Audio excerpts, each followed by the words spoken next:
हाय लोगोफोर जों दिनै मानि सायाव सावरायनो नागिरदों नोंथांमोना दसे खोनासंलाङा आरोना जोंनि बर' हारिफ्रा मानो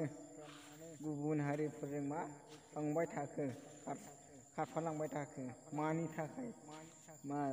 सोरबा बर'आनो मा आथिङाव दानना लानाय बायदि जाना थादों आरोना दासान्दि बर्थमान नोंथांमोनाथ' मोनथिखायोना गुबुन हारिफ्रा माबायदि ना आखलनि आखु खोन्थाखायो नोंथांमोना जुदि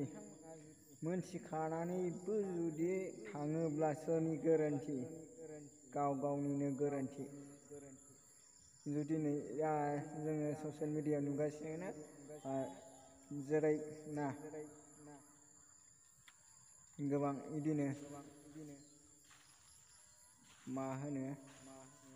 जोंनि बर' हारिफ्रा गुबुन हारिफोरजों हाबा जानाय दसे समनि थाखायल' संसारखौ जायो आरोना नाथाय उनाव मा होखारजायो सोरजोंबा बुथारनानै दिनजायो बेफोरनि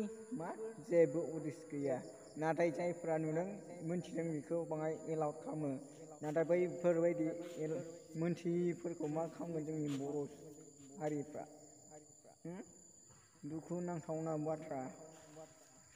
सोरबाफोर नोंथांमोना गुबुन जाथिफोरजों गोसो थोलायनाय एबा खारफालांनाय बेफोरखौ दा सानखा जुदि नोंहानो बर' सेंग्राफोरनि आंखाल जादों नामा बे मोनसे सोंलु कुइसन गोबां एभेलेबेल बर' सिख्लाफोर नाथाय सेंग्राफोर बहुद ओंखारबाय आरोना नोंथांमोना बेखौल' गोसोआव ला गुबुन हारिफोरजों सोमोन्दो बारा लाखिनाङा आरो गुबुन हारि जाथिफोरखौथ' गोसो थोखानाङा आरोना इयुनाव नोंथांमोनहा फस्थायगोन आरोना एसेनोसै।